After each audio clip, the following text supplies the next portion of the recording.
بسم الله الرحمن الرحيم.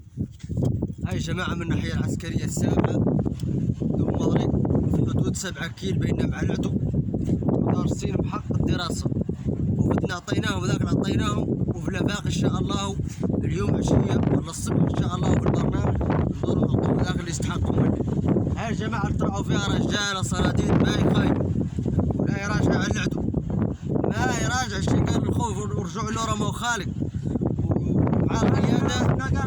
مع القيادة البارح خرجت شوي قال عنا لا يكحزونا عندي 7 كيلو 8 قلنا عنهم عادوا يكحزونا شورا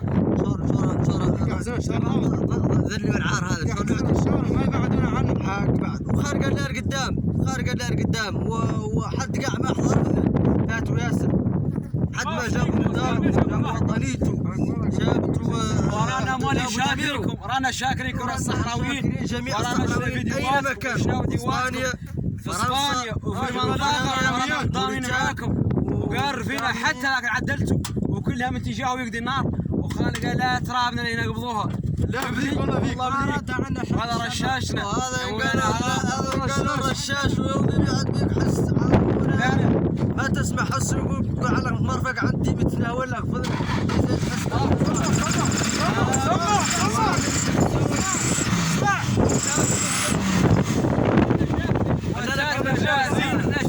جاهزين ومستعدين ان شاء الله. البندقية الحرية لا بالحرية لا بديل التغرير المصير لا بديل التغرير المصير شهيد ارتاح صار واصل الكفاح شهيد ارتاح صار واصل يا شهيد ارتاح صار واصل الكفاح يا شهيد ارتاح صار واصل الكفاح